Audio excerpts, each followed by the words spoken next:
students. Today we will revise chapter number 5, The Apricot Tree.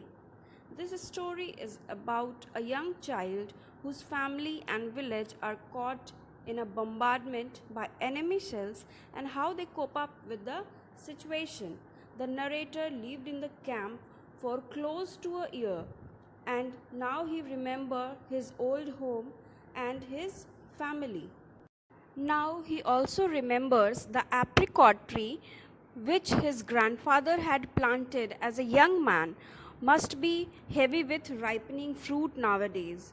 Now Abba and Usman, Abba the narrator's father and Usman his elder brother were making last minute arrangements before taking our flock to the highest pastures. Now they are moving to the city. Now narrator went to him and asked, "Please take me also with you." They said, "No, not now, but in the next time we will." When they were leaving the village, Usman was only 15 years old and the narrator was only 11. It seemed like the narrator would have to wait forever to be as old as him.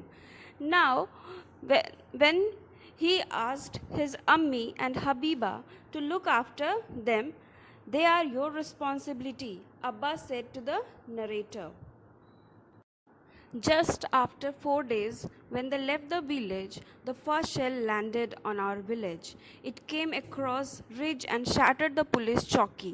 The third period had just begun, and the narrator's teacher, Sadiq Ali, was at the blackboard when there was a loud, dull boom. The wall shook, the backboard toppled off its stand. Sadiq Ali's spectacles fell off his nose.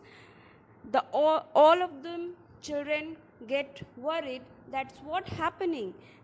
They had barely crossed the grocery shop when another cell landed on it. When the dust settled, the narrator and his friends saw that one wall had a big hole.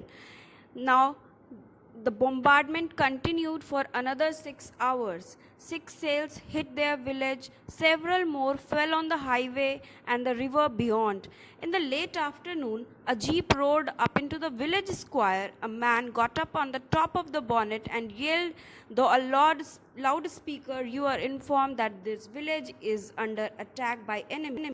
And then the police announced, "For your safety, you all must have to evacuate your homes. Take only the bare essential. Go to the camp at Draz." Now all the people started moving towards the next village. But the narrator's neighbor, old Suleiman and Amina, refused to leave the village. They said that, "I can't leave my animals behind. Who will feed them?" Now the narrator angrily replied, "Just move, we are on danger, we have to go." Then they said that, "You go beta, we will stay here only." Narrator's Ammi was quite unhappy about leaving them behind, but what could she do? There was hardly any time. The villagers had begun to leave their belongings, pot, pans, and bags of rations with them. Now they joined the straggly line heading to the town. The narrow road was chock full of the army trucks loaded with soldiers. In the field next to the river, men were scurrying about carrying boxes of ammunition. They all spent the night in the open. It was very cold. The soldiers did not allow them to light fires. Habiba snuggled with Ammi, and the narrator has his own blanket. Now they thought if they would not sleep, the night will pass soon, as it happens.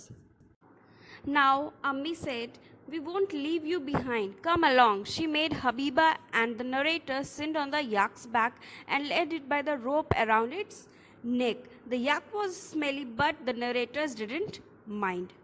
Now when the sun was just over to ridge, the shelling began. The first one landed just a few hundred yards away, and the whole environment got black and we were not able to see what's going on.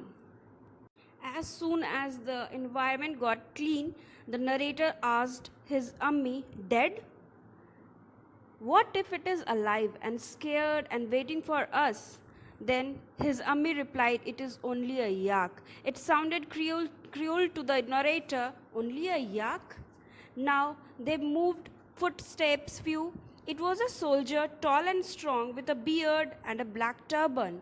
His rifle was slung across his shoulder. He looked fierce, but when he spoke, his voice was not unkind. Then he said to the narrator, "Your mother is waiting. It is not safe for you to be here anymore." Behind down, he took the little brass bell of the neck. "Take this," he said gently, "to remind you, your old friend Yak."